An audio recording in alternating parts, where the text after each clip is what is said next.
I'm just here reading the comments since I couldn't understand what he said. LOL. Good to see you back, Jaime. Good to see you too. What's the joke about his name? You're new here, aren't you? You don't even lift, bro.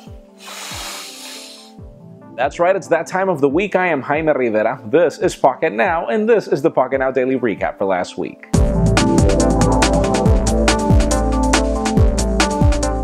So on Monday, I asked you if you would still buy Google Glass, especially if the price tag was around $200, because the news are that it will be delayed till sometime in 2015 and no dates were provided. We have 402 comments, out of which Brandon says, if Google Glass cost only $200, I'd be right on it. The camera recording feature alone is worth that in my option. Yeah, probably. The problem is the etiquette. Daniel B says, feels like Google Glass will have a better impact in some type of industry rather than a consumer product. Only once they can develop a version that fits in current eyewear, only will the public adoption should pick up. You have probably one of the best points in the comments, really.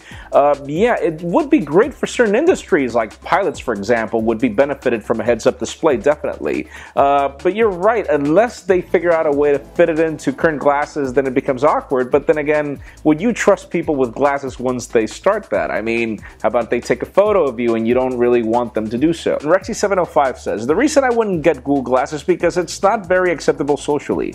I'm a type of person that prefers not to be in the center of attention, but Google Glass, everyone's going to be staring at you asking what that is. Maybe in a few years when it becomes a thing and everyone has it, it'll be more comfortable buying it. You know, years ago people would say the same thing about Palm Pilots or smartphones having cameras. You have a very interesting point, but then again, it does require people to actually adopt it in order for that to happen. Then on Tuesday I asked you, what did you think about the new Nokia N1 tablet? The Finnish Nokia that's still left decided to launch a new Android tablet in conjunction with Foxconn that looks a lot like the iPad mini, but that's actually a good thing. We have 655 comments, out of which Anurag says, I'm so excited Nokia to get back in the market. Mobile industry without Nokia does not seem to be very exciting. Hopefully the N series gets revived, and this is pretty much the way they're reviving it. We pretty much understand why they're not starting with smartphones. Probably there is some sort of a contract clause with Microsoft. And this is definitely a very good way to start. The tablet looks gorgeous and it's priced very competitively. Then another commenter says, if Nokia's N1 performance outruns the Nexus 7 2013, I am for sure, because I don't have any idea about the new Intel chip. We already know that when it comes to Android, dude, it's hit or miss. Even if the raw numbers say a lot of beautiful things, like the Tegra 3, that's not necessarily what you'll get in usage scenarios. So we'll see whenever we have the tablet for review. And then Crown says, I wanted the iPad, but iOS sucks, so I'm probably going to get the N1. This is probably a great reason to buy it. Not very many people like iOS, and the iPad mini's design is beautiful, so this is definitely a way to start. On Wednesday, I asked you, from a scale of 1 to 10, how important is camera quality on your smartphone? Rumors are that Apple's iPhone 6s camera is going to have DSLR quality photos as a result. We have 809 comments, out of which Echo Na says, all the people in the comments say 10 out of 10, but Nokia pretty much did it with the 1020 and didn't do that well.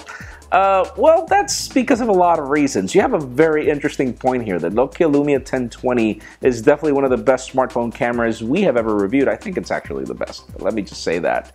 The biggest problem is, one, the bulk, which, yeah, some people can put up with it. And two, it's the operating system. People didn't really care much about Windows Phone, and that's really the problem it had. And Jack says, definitely 10 now. I had the HTC One and the camera lacked detail sometimes. Have the 6 Plus now and it's amazing. The difference between the 6 Plus and the HTC One M8, for example, is really just megapixels.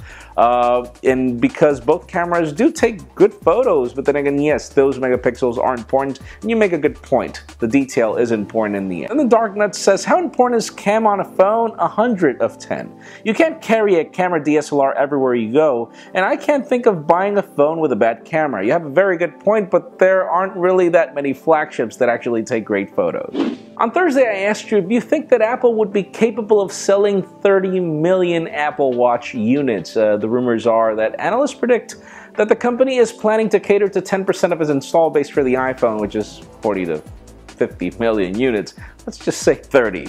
We have 708 comments, out of which one of them says, number of Apple Watches sold is directly proportional to the number of eye sheep around the world. So yeah, 30 to 40 million is not an overly astounding figure. And I'm really bored of the whole eye sheep figure. Let's just figure out another animal for Android and Windows Phone users. But there is a positive point to your comment. Yes, you pretty much are repeating what the analysts say. And Drag Racing Ninja says, Apple is not the company because of a product anymore, but because of a brand, so it will sell a lot. I would agree with you. You have a very interesting point. The problem is that there are more Samsung Galaxy phones in the market than iPhones, and Samsung's been doing the Gear lineup for the longest time, and they have barely been able to sell in the 100,000s. So to jump from that to millions is, I don't know, it doesn't make sense. Harlem Hefner says, the Apple Watch is nearly $400, and that's just for the entry-level watch. I've been hearing that the watches will be up to $1,000.